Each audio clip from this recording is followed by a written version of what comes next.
Եվս մի լեգոյի քար ավելացավ ու ինքը շատ կարևոր տեղ ունեցավ իմ ինքնության մեջ այդ Արցախ հասկացողությունը։ Ես մինչև Արցախը կորցնելը Հայաստանը, հայկական աշխարհը ու հայը լրիվ ուրիշ ձև էի պատկերացնում, որ ասես լուր մի կետին ասես լուր նայում եմ, կինս արդեն գիտի, ասում է, որ փուլը նայեցի աչքիդ առաջ Արցախի, Արցախում լրիվ ուրիշ զգացմունք էր, փող մշակելը, փող տեսնելը։ Մենք պարտված դերում ենք այս պահին, մենք ոնց կարող ենք խաղաղության մասին խոսանք։ Մեր մեջ կչի ուղի առանց Արցախի։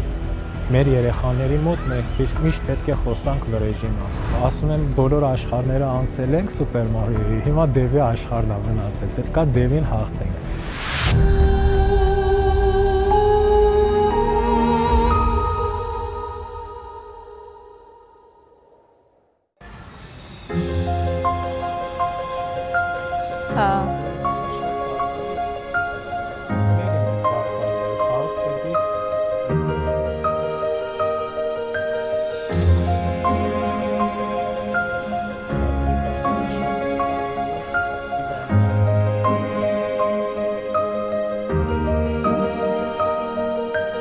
Արցախում մշտապես չէիք բնակվում, բայց հաճախ էիք լինում այնտեղ։ Մասնակցել եք եւ ապրիլյան, եւ 44-օրյա պատերազմներին։ Միանգամից չհամաձայնեցիք հարցազրույց տալ։ Ասացիք, ինչ եմ արել, որ իմ արածի մասին խոսեմ։ Ընդամենը իմ պարտքն եմ կատարել։ Ծնվել եք Հայաստանում, տեղափոխվել Սիրիա, հետո վերադարձել եւ ընդունվել Երևանի բժշկական համալսարան։ Երբ եք ծանոթացել Արցախի հետ եւ հասցրել եք ճանաչել Արցախը։ Շատ հետաքրքիր պատմություն էր, առաջի անգամ ես պետք է Արցախ գնայի, դե ես երբեք Արցախը չեմ առանձնացրել, ես հայրենիք եմ իմացել, Գազել Մագնիշի մեքենայով, դեղին գույնի, շատ հին մեքենա էր, դանդաղ էր գնում իրականում, ու շոկոր էր, ահավոր շոկոր էր, դե այդ մեքենան երկար գնում է ժամերով, մոտ 8-9 ժամ տևեց, բոլորը նեղված, բա այս ինչ հերույա, այս ինչ հերույա, այս ինչ հերույա, ու ես հիշում եմ այդ ժամանակ մտածում եմ Աստվածջան մի 2 ժամ էլ տևի, ինչքան հերույա, այդքան մեր Հայաստանը մեծ է։ Հասնում ենք դե Բերձորի մասը, ռելիեֆը լրիվ փոխվում է, ու ես հասկանում եմ, թե ես դրախտում եմ արդեն։ Այդ կարճ հատվածում դեպի Ստեփանակերտ Գորիսի շրջան, հետո Քաշաթաղի շրջան, հետո Բերտաձոր, հետո Շուշի, տարբեր ռելիեֆներ ընդամենը 60 կիլոմետրի վրա։ Այդպես բան դուք Ամերիկայում Միացյալ Նահանգների նման երկրում դուք կարող եք տեսնեք 3000 կիլոմետրը մեկ։ Այդ ձևի մոզաիկա էր ինքը, բնության մոզաիկա էր, առաջի տպավորություններ։ Ճիշտ չեմ հիշում, բայց կարծում եմ 11 թվականին է, 2011 թվականին։ Այդ ժամանակ ես ինչ-որ պաշտոնյաների հետ էի հանդիպում, շատ այդպես էմոցիաները խեղդում էին ինձ ու մտածում էի ու բարձրաձայն ասում էի, ու վստահ եմ ասում եմ, իրանք մտածում էին, այս հիմա ով է այս բաները ասում։ Այդ Երանի այդ օրը, որ այս ձևի ես Կիլիգիա գնամ մի օր։ Ու այնտեղից ես հասկացա, որ իմ ինքնության մեջ եւս մի լեգոյի քար ավելացավ ու ինքը շատ կարևոր տեղ ունեցավ իմ ինքնության մեջ այդ Արցախ հասկացողությունը։ Արցախը մեր հարյուրավոր տարիների առաջին հաղթանակն է։ Արցախը մեր հայ ինքնության սյուներից մեկն է։ Մենք շատ մեծ մաս ենք կորցրել դրանով։ Ես մինչև Արցախը կորցնելը Հայաստանը, հայկական աշխարհը ու հայը լրիվ ուրիշ ձև էի պատկերացնում։ Արցախը կորցնելուց հետո իմ պատկերացումները շատ տարբեր են։ Արցախը ինձ սովորացրեց, որ շատ բաներ կային, որոնք իմ համար կարևոր էին։ Արցախը սովորացրեց, որ դրանք մանրուքներ են, ու շատ բաներ կային, որ մեր համար մանրուքներ էին, Արցախը սովորացրեց, որ դրանք շատ կարևոր են։ Արցախցին այդ իմ եղբայրս է, այդ իմ քույրս է, որը արժանացել է այն ճակատագրին, որին արժանացել է իմ պապը Սասունից փախնելուց։ Բայց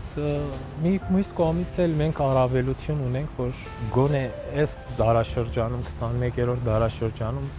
մենք պետություն ունենք։ Այսինքն մենք սկսելու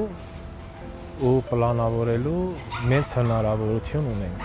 Ես զարմանում եմ, որ մարդիկ ասում են Արցախը կորել է, ես կարծում եմ, որ նույնիսկ Կիլիգյան չի կորել։ Եթե մի հատ առանց քաղաքակրթության հիմար ժողովուրդ կարողացան 0-ից բյուզանդացիներին ու հայերին ու ասորիներին աքսորեն այդ տարածքից ու իրանք ստեղծեն պետություն այնտեղ, կյանք ու պատմությունը շարունակական է։ Մենք 0-ից չէ, մենք տերերն ենք դրան։ Շատ հանգիստ իրանք շատ մեղք են, իրանք ապրում են այդ տարածքներում, իրանք փորձելով համոզել, որ իրանք այդ տարածքների տերն են, բայց ուղեղի կեղևով իրանք հասկանում են, իրանք ոչ մի բանի տեր են։ Ու իրանք հասկանում են, որ չեն կարողանալու մշտական դրա տերը լինել։ Մնում է մենք հասկանանք, որ մենք ենք դրա տերը ու դա մերն է լինելու։ Ուրիշ այլ ընտրանք չկա։ Ես Արցախի մասին լսել եմ իմ մայրիկից, այդ ժամանակ Արցախյան առաջին պատերազմի շրջաններ, որտեղ իմ մայրական կողմի ընտանիքի բոլոր տղամարդիկ այդ պատերազմին մասնակցել են։ Ու ամեն օր տեսնում էի իմ մայրիկը լացում էր, դե այդ ժամանակ կաբերը շատ դժվար էր, այսինքն Արցախից Հայաստան շատ վատ կապեր եւ Հայաստանից Սիրիա շատ վատ կապեր։ Ու ամեն օր մենք սպասում էինք վատ լուրի։ Մեկ էլ այդ վատ լուրի սպասելիքների վախը բան էր լինում, հանգում էր, երբ որ լսում էինք մեր հաղթանակների մասին, արդեն մոռանում էինք, որ քերի, եղբայր ունենք այնտեղ։ Հասցրել եք ճանաչել։ Ամեն մեկը հայրենիքը իր ձևով է ճանաչում։ Բնականաբար իմ ձևով, իմ ընկալումներով, հա, Արցախը ես ճանաչում։ Հուշերը շատ են։ Կյանքիս ամենածաղիկ ժամանակահատվածը անցկացրել եմ Սիրիայում։ Այսինքն դպրոցական տարիները, մանկությունը։ Բայց իմ մեջ ավելի մեծ այդպես դաջվածք ունի արցախյան օրերը։ Նույնիսկ մեկ-մեկ որ ասես լուր մի կետին ասես լուր նայում եմ, կինս արդեն գիտի, ասում է, որ փուլը նայեք աշկիտ առաջ Արցախի։ Երբ սկսվեց ապրիլյան պատերազմը, սպասում էիք ձեր առաջնեկին։ Երբ մեկնում էիք հայրենիքի հանդեպ ձեր պարտքը տալու, մտավախություն չունեիք, որ հնարավոր է չտեսնեք նրան։ Ապրիլյան պատերազմի ժամանակ ես բավականին երիտասարդ էի, ավելի ըմբոստ, ավելի քիչ պատկերացումներ ունեի ընտանիքի մասին։ Դե բնականաբար իմ առաջնեկին էինք սպասում, ես չէի պատկերացնում հայրական պարտականությունները ինչ են, չէի պատկերացնում երեխա ունենալը ինչ է։ Դրա համար կարծում եմ ձեր հարցի պատասխանին կարծում եմ չէ, մտահոգված չէի։ Այդ ավելի մտահոգությունը ուրիշ տեղ էր, որ մեր վրա հարձակվել են։ Ես պետք է լինեմ այնտեղ։ Միայն այդ էր իմ բանը։ Որպես բժիշկ էիք գնացել Արցախ։ Ապրիլյան պատերազմին ես դեռ անոթային վիրաբույժ Արոյան Արկիշտին չէի։ Ես սովորական երիտասարդ բժիշկ էի ու ես շատ լավ գնահատեցի այդ ժամանակ իմ հնարավորությունները, որ ես որպես վիրաբույժ մեզ դեռ չէի կարողանում խաղալ։ Բայց երկրորդ հարցն էլ ես Սիրիայի քաղաքացի եմ, իսկ Սիրիայում մենուճար տղաները չեն ծառայում։ Հետևաբար ես զենքին էլ ծանոթ չէի։ Կյանքում ես զենք ձեռքումս բռնած չէի եղել։ Բայց հասկանում էի, որ զենքով ավելի շատ օգուտ կարող էի տալ, այսինքն առաջնագիծում ավելի շատ օգուտ կարող էի տալ, քան հոսպիտալում։ Դրա համար մեկնեցի առաջնագիծ որպես սովորական զինվոր։ Տեղում սովորեցիք զենքին դիրապետել։ Բոլորը գիտեին, որ բժիշկ եմ, հումորի առարգա էի դառել, ամեն օր ինձ սովորացնում էին ոնց են զենքը բանանում, հենց զենքը միշտ առած պամփուշտի էին զգստից ինձ տալիս, ասում էին ինքդ քեզ կվնասես։ Հա, բայց իրականում դա այնտեղ միայն իմ ֆիզիկական ներկայությունն է եղել, որ ինձ ասում են հերոսական չէ, դա ոչ մի հերոսական բան չկա, ոչ մի բան չեմ արել, միայն ֆիզիկական ներկայացությունս է եղել այնտեղ, ոչ ավել, ոչ պակաս։ Իսկ թե ինչ է ստացել, շատ բան եմ ստացել, հերոսների պատմություններ եմ լսել, առաջին Արցախյան պատերազմից պատմություններ եմ լսել։ Ես իսկապես պատկերացրել եմ զինվորը ինչ դժվարություններին ինչ է լինում այնտեղ, միայն լսել էի հեքիաթների պես, բայց այնտեղ արդեն իսկական պատկերացրել եմ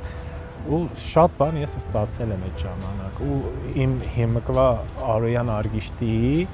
անձի ձևավորման համար ինքը մեծ դեր է խաղացել, այո։ 2020-ի սեպտեմբերին կրկին Արցախում էիք։ Երկրորդ երեխային էիք սպասում։ Այո։ Իսկ տանը ձեզ սպասում էին կինն ու դուստրը։ Այո։ Այս անգամ էլ չէին փորձում հետ պահել ձեզ։ Չէ, իրականում իմ կինը ու իմ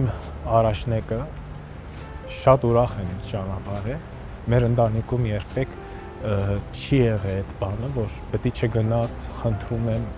չէ։ Ինչ ձևի ինձ շամպեցին պատերազմ, իմ սանիկը եկավ, ինքը պետք է գնար Քաշաթաղ,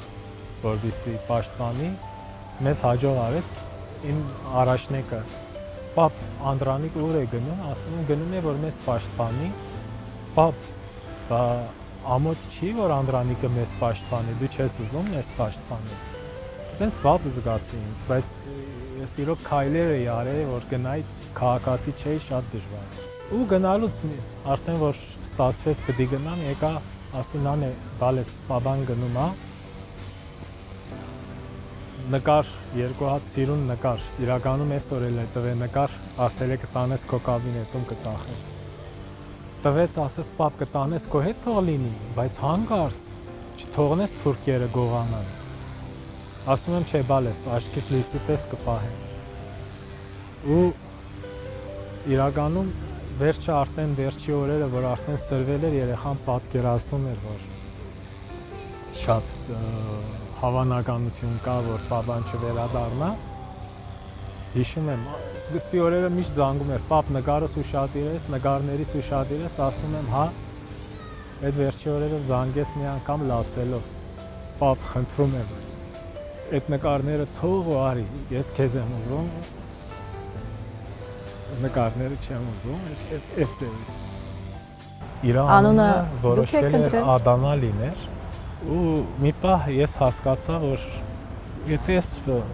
արդեն Շուշիի մարտերն էին, եթե ես ոչ մի դեպքում այստեղից դուրս եկողը չեմ, ես չեմ ուզում դուրս գամ, ու մտածում էի հանգիստ ժամանակ, մտածում էի ամենածանր ժամանակահատվածն էր, երբ որ դու գործողություն ես անում, մտածում ես այս մարդու կյանքը թրգես, իսկ երբ որ հանգիստ է, դու մտածում ես ամեն ինչ վերջ, կարող է դու մահանաս, այլևս այս անձը չլինի։ Ու մի պահ մտածեցի, լավ, եթե ես մահանում եմ, ինչ Ադանա։ Պետք է Սոսե լինի, վրեժս Սոսեն է լուծում։ Հեռախոսը վերցնում եմ, զանգում եմ կնոջս Նելիին, ասում եմ երեխա անունը Սոսե կգնես։ Ու ես մտածում էի, որ ես չեմ վերադառնալու, մինչև վերջի պահ մնալու եմ։ Այդտենց ստացվեց, որ վերադարձա ու անունը Սոսե մնաց, իմ Սոսեն է, ես պատկերացնում էի, միայն Սոսեն կարող էր իմ վրեժը լուծել, եթե ես մահանայի։ Ես գնացել եմ, արդեն ես հասկանում էի, ինչ եմ սպասում, ես հասկանում էի, ով է գալու մեր ընտանիք, բայց մյուս կողմից էլ ես պատկերացնում էի, ինչ պետք է ժառանգեմ եկողին։ Ու ամենակոնտրաստավորված պահը, որ եղել է, հիշում եք ծննդատանը, որ խփեցին։ Այդ պահին ես ծննդատանն էի ու հատակին ընկա։ Ծուխեր, բարուտ, փոշի, ոչ մի բան չէի տեսնում ու ջերուսման համակարգի խողովակներից մեկը տրակել էր ու երեսիս էր գալիս։ Ես սպասում էի, որ շենքը պետք է փլատակվի ու չէի հասկանում, միայն ագանչներումս խշշոց էր, ոչ մի բան չէի հասկանում։ Ու այդ պահին ես միայն պատկերացնում էի, թե երեխաս ինչ տեսքի պետք է լինի։ Այդտենց պատկեր էր։ Հա, շատ ծանր էր երկրորդ երեխային սպասելու ժամանակ, արդեն բավականին ծանր էր ու որոշումն էր շատ ծանր։ պլյուս կինս ծանր հոգեբանական վիճակներից ելնելով ունեցավ պլացենտայի շերտազատում, հղիությունը ծանր ընթացավ, ամեն օր Երևանից պատմություններ,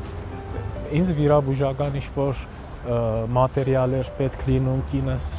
7 ամս եկան հղի ընկած այստեղից այնտեղից բաներ էր հայթայթում ինչ-որ ճանապարհներով փորձում էր Ստեփանակերտ հասներ։ Իսկ ինչ զգացիք 2023-ի սեպտեմբերի 19-ին։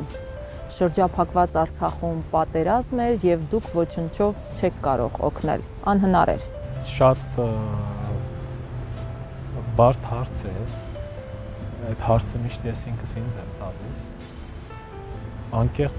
կոտրված էի, ես ինձ կոտրված էի զգում, ու մտածում էի, մենք ինչ պետք է անենք ու ոչ մի ձևի ելքեր չես տեսնում։ Ամենադժվար մտքերը այն մտքերն են, որոնք ելքեր չկան։ Ու հասկանում էի, լավ, եթե այդ ձևի որոշում է եղել ու այդ ձևի բան է եղել, գոնե մինիմալ վնասներով, մարդկային վնասներով կարողանան մեր եղբայրները, արցախցիները հասնել Երևան, հասնել Հայաստան։ Ես պատկերացնում եմ մոտ 30-40 տարի հետո այս ամբողջ իրադարձությունները պատմեմ իմ թորնիկին, ինքը չի հավատալու, որովհետև այդ ձևի աղետային իրադարձություններ մեկը մյուսին հաջորդող, ասում եմ, բոլոր աշխարհները անցել ենք Սուպեր Մարիոյի, հիմա Դևի աշխարհն է մնացել, պետքա Դևին հաղթենք։ Այդ ձևի արագ իրադարձություններ էր, չեմ հասցրել մտածել դրա մասին, բայց ես ասել եմ ու նորից ասում եմ, ամեն ինչ ավարտված չի, սա լավ դաս է մեր համար։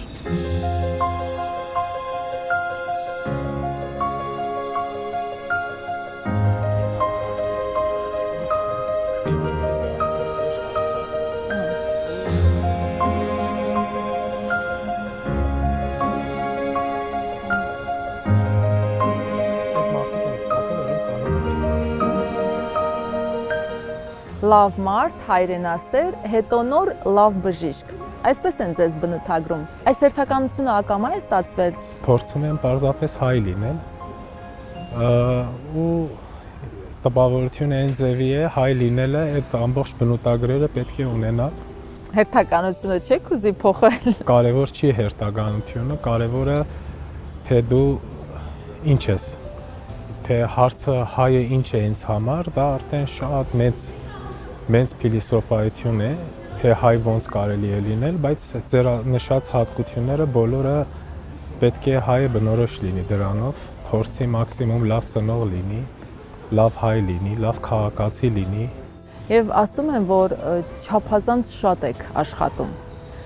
Աշխատասիրության արդյունք է շատ կարճ ժամանակահատվածում բարդ վիրահատություններ անելը եւ անոթային վիրաբուժությունում ճանաչում ձեռք բերելը։ Այդ հարցը միշտ հուզել է, ինձ էլ է հուզել ու ավելի շատ իմ կնոջը, թե ինչի համար։ Իրականում ինքն էլ է շատ աշխատում, ինքը շատ մեծ աշխատանք է անում։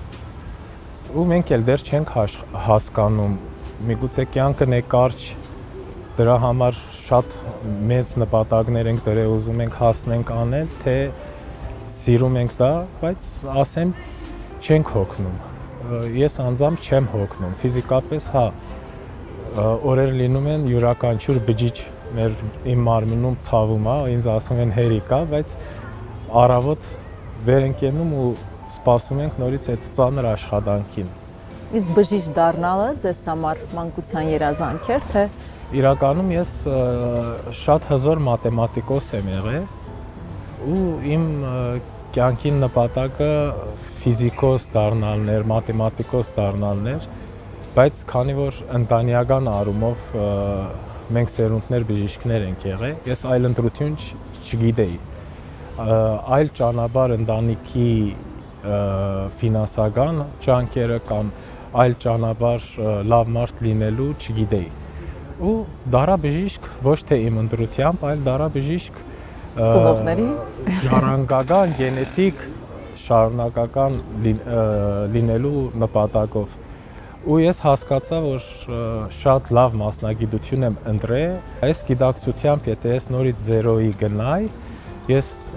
միանշանակ կընտրեի բժիշկ մասնագիտությունը, միանշանակ։ Իսկ բացի բժշկությունից ուրիշ այլ հետաքրքրություններ հիմա։ Ես մեծ սեր ունեմ հողի նկատմամբ։ Շատ հետաքրքիր է, եթե ազատ ժամանակ եմ ունենում, ես այգի եմ մշակում, ծառեր եմ մշակում, հողի նկատմամբ առանձնահատուկ սեր ունեմ։ Կարծում եմ գյուղատնտեսությունը շատ ինձ կհետաքրքրեր, դե ծագումով սասունցի եմ։ Իդեպ ես Արցախում ունեցել եմ գյուղատնտեսական նշանակությամբ տարածքներ, որոնք շատ սիրով գնացել մշակել եմ ու երբեք եկամուտ չեմ ակնկալել, Արցախում լրիվ ուրիշ զգացմունք էր հող մշակելը, հող տեսնելը, այդ հողի վրա կանգնելը, շատ չեմ ուզում հիմա այդ դեժավյուի վերարտադրեմ, բայց հողը Իրանով մեծ նշանակություն ունի իմ համար, դե Արցախի հողը լրիվ ուրիշ նշանակություն կունենար էլի։ Կոնկրետ ինչ եք ցանում։ Ես սկսել էի դաշտային մշակություն ու հետո որոշեցի, որ բնակլիմայական պայմանները Արցախում թույլ էր տալիս զեյթունի մշակությունը։ Ահագին մեծ տարածքները սկսեցի զեյթունի ծառեր տնկել, դե ցավոք սրտի արդեն Որ հատվածում։ Քաշաթաղի հատվածում։ Գալիս գնում էիք հաճախ։ Իմ բույսերը ամեն ձևի ես մշակեմ։ Պատրաստում էին բոլոր ջուրը, տեխնիկան եւ այլն, սպասում էին, ես վիրահատություններս ավարտում էի։ Մեքենան նստում էի, քշում էի մինչև Քաշաթաղ։ Ես դեղերի չափերը որոշում էի, մի քանի շրջապտույտ ասում էի տեխնիկան կատարեր ու այդ ռիթմով երկար ժամանակ ապրել եմ, մինչև մի անգամ ղեկին քնել եմ ու ճամփից մեքենայով դուրս եմ եկել ու այդ ժամանակ էի հասկացել, որ պետք է կամ սրանով զբաղվեք կամ չէ, երկուսով հնարավոր է զբաղվելը, բայց այդ ձևի ֆանատիզմը կամ սրա ֆանատը պիտի լինես կամ դրա ֆանատը, իրականում առանց հողի ես ինքս ինձ չեմ պատկերացնում։ Հիմա էլ ես Հայաստանում հողեր եմ ձեռք բերել, մի երկու շաբաթից գնալու եմ ծառատուն կազմակերպեմ, ընկյուզի այգիներ եմ ուզում հիմնեմ, դա իմ համար շատ հաճելի զբաղմունք է։ Իսկ Արցախում տուն ունեիք։ Հա, ծնողներս Արցախում տուն ունեին ու շատ հաճախ է ես Արցախում լինում։ Իմ ամեն ինչս, պլաններս, ամեն ինչը կապել է Արցախի հետ։ Ցավոք սրտի ոչ մի ծրագիր մենք Արցախում, բոլոր հայությունը ոչ մի ծրագիր չկարողացանք ոչ սկսենք, ոչ իմ կարծիքն է դա, ոչ էլ ավարտին հասցնենք։ Այդ ծրագրերը Արցախի հետ կապված իմ կարծիքով հիմա պետք է սկսենք։ Հիմա ճիշտ ժամանակն է, որ մենք կարողանանք Արցախի հետ կապված ծրագրերը սկսենք ու նպատակ դնենք ու աշխատենք այդ նպատակի համար զերոյից։ Մենք մեր Արցախը նորից ստեղծենք ու ունենանք այն Արցախը, որը միշտ երազել ենք, ոչ թե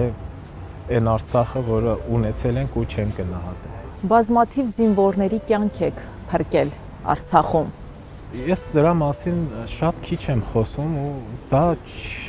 չեմ էլ համարում, որ ես ինչ-որ աշխատանք եմ արել։ Մի մարդ, որի իր կյանքը ու իր առողջությունը ամենաթանկ բանը նվիրել է կամ զոհաբերել է իր կամքով, թե կամքին հակառակ, դա կարևոր չի։ Ես սովորական հայ, որը այդ կարող էր անել։ Ինչքանով հնարավոր է եղել որպես քաղաքացիական բժիշկ, որ ես կարողանամ գրագետ անեմ, արել եմ, բայց դա պարտականություն է, ոնց որ, չգիտեմ, ամեն օր ապահովել իմ երեխաների ճաշը, նախաճաշը, ընթրիկը կամ տաք բնակության վայրը, դա այդ պարտականություններից մեկն է, որ վստահ եմ ոչ ոք չի հարցնում տղամարդին, դու հերոս ես, երեխաներիդ, չգիտեմ, ուտելիքով ապահովել ես կամ շորով ապահովել ես։ Իսկ այդ զինվորների հետ կապը պահում եք։ Որոշների հետ կապը պահում եմ, բայց էմոցիոնալ առումով, զգացմունքային առումով ես արդեն առաջի մի քանի օրվանից հետո հասկացա, որ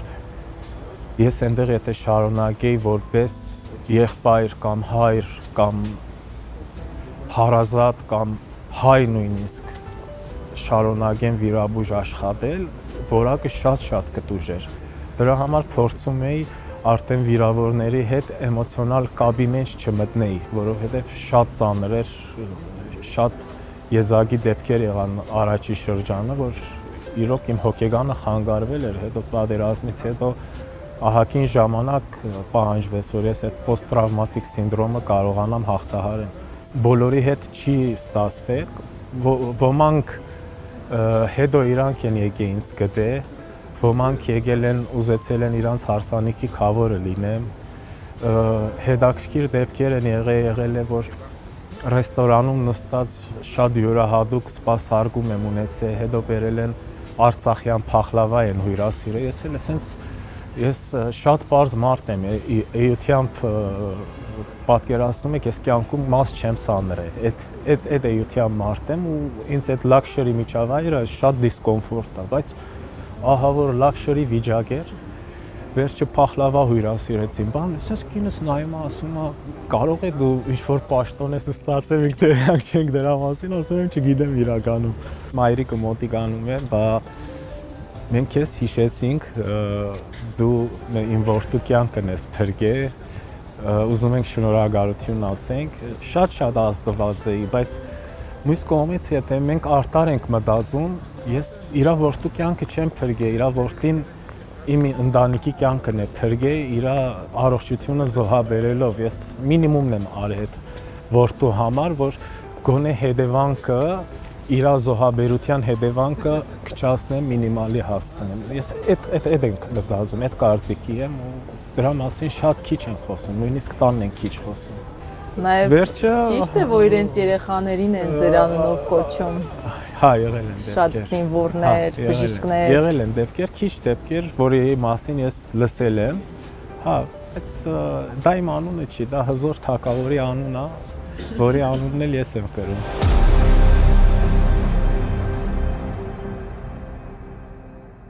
Խաղաղություն բառը հիմա շատ են օգտագործում, բոլորը խաղաղություն են որոնում։ Հնարավոր է դա կամ ինչպես է դա հնարավոր։ Մեր ցավոտ կողմն է խաղաղության մասին մտածելը։ Թեգուս թուրքը չլիներ մեր հարևանը, մենք երբեք իրավունք չունի մարդը, եթե դու ուզում ես պետություն ունենաս, պետականություն ունենաս, դու երբեք պետք է չմտածես խաղաղության մասին։ Մեզ հայտնի պատմության ընթացքում երբեք խաղաղություն չի եղել։ Ու ունեցել են այն մարդիկ պետություն ու պետականություն, որոնք կռվել են, որոնք պայքարել են կամ հարձակվել են։ Մենք շատ հբարտ խոսում ենք Տիգրան Մեծի դարաշրջանի մասին։ Մենք Տիգրան Մեծի դարաշրջանում մենք խաղաղությունով ենք ստեղծել հայկական իմպերիան, ոչ։ Մենք պատերազմով ենք ստեղծել։ Իսկ այս իրավիճակում, երբ որ մենք պարտված դերում ենք այս պահին, մենք ոնց կարող ենք խաղաղության մասին խոսանք։ Հա, կարող ենք իմիտացիա ստեղծենք, որ մենք խաղաղասեր ժողովուրդ ենք, ոնց որ հիմիկվա մեծ իմպերիաները դեմոկրատիայի անվան տակ պետություններ են ոչնչացնում, այդ իմիտացիան ստեղծենք, բայց միշտ պատրաստ լինենք պատերազմի։ Մենք պետք է հասկանանք, մենք ուզում ենք երկիր, թե չենք ուզում երկիր։ Եթե մենք ուզում ենք երկիր, երկու կարևոր բան ունենք անելու։ Այդ երկրում ապրելը ու պատրաստվել պատերազմի։ Կամ մենք հարձակվենք, կամ հարձակվողին հետ մղելու համար։ Այլ ընտրանք չկա։ Ու քանի դեռ մենք մեր առիթներին, մեր վատ, լավ առիթներին միշտ խմում ենք խաղաղության կենացը, որը շատ հիմար, իմ կարծիքով, շատ հիմար մաս է այդ մասը։ Մենք պետք է խմենք վրեժի կենացը, մենք պետք է խմենք պատերազմի կենացը, մենք պետք է խմենք հաղթանակի կենացը, ինչ է նշանակում խաղաղություն։ Ոչ մի երկիր խաղաղություն չի ունենա։ Եթե ես ուզում եմ սոցիալական լավ կարգավիճակ ունենամ, ամեն օր պետք է աշխատեմ ու զարգանամ։ Եթե ես ամեն օր մտածեմ հանգիստ լինելու մասին, ես կդառնամ ոչնչություն, որպես մարդ։ Եթե ես ուզում եմ պետություն ունենամ, ուրեմն պետք է միշտ պատրաստ լինեմ պատերազմի։ Պետությունները միայն լինում են հզոր լինելով ու հզոր լինելու համար հզոր բանակ, հզոր տնտեսություն եւ հզոր կրթական համակարգ։ Ամենակարևորություններից մեկն է կրթական համակարգը։ Իսկ երբ վրեժի մասին հաճախ եք խոսում բացառելով խաղաղությունը, շրջապատում ինչպես են դա ընդունում։ Նայեք, մի մասը հասկանում են, իրանք չեն նկատում այդ նրբությունը, երբ որ ասում ես արդեն նկատում են։ Մի մասը հագաճարում են, որոշներն էլ ամանչում են, իրանք հասկանում են, որ դա ճիշտն է, բայց իրանք չեն ուզում։ Բայց գնալով ես եմ սկսել շփվել այդ մարդկանց հետ, որոնք իմ հետ գաղափարակից են, կամ էլ իմ գաղափարակիցները շատացել են։ Ես երբեք պրոպագանդա չեմ արել, ես հասարակության մեջ այդ սոցիալական դիրքը չունեմ, որ պրոպագանդա անեմ դա։ Ցավոք սրտի պրոպագանդան հիմնականը խաղաղությանն է գնում։ Ես հասկանում եմ, ես կառավարության անդամ չեմ, ես չգիտեմ ինչ խնդիրներ կան լուծելու, միգուցե դրա մասին խոսալով եմ փորձում այդ խնդիրը լուծեմ, բայց ես տեսնում եմ, որ մեր երկիրը հզորանում է։ Տեսնում եմ այն մարդիկ, որոնք մտածում են մեր մեջքը ուղղելու մասին, իդեպ մեր մեջքը չի ուղղի առանց Արցախի։ Մեր մեջքը ուղղելու մասին շատանում են։ Եթե պետք է պարզապես խոսանք խաղաղության մասին, խոսանք, բայց ներս փոքր շրջաններում մենք միշտ պետք է խոսանք վրեժի մասին։ Մեր երեխաների մոտ մենք միշտ պետք է խոսանք վրեժի մասին։ Այլ ընտրանք չունենք, եթե ուզում ենք Հայաստան ունենանք։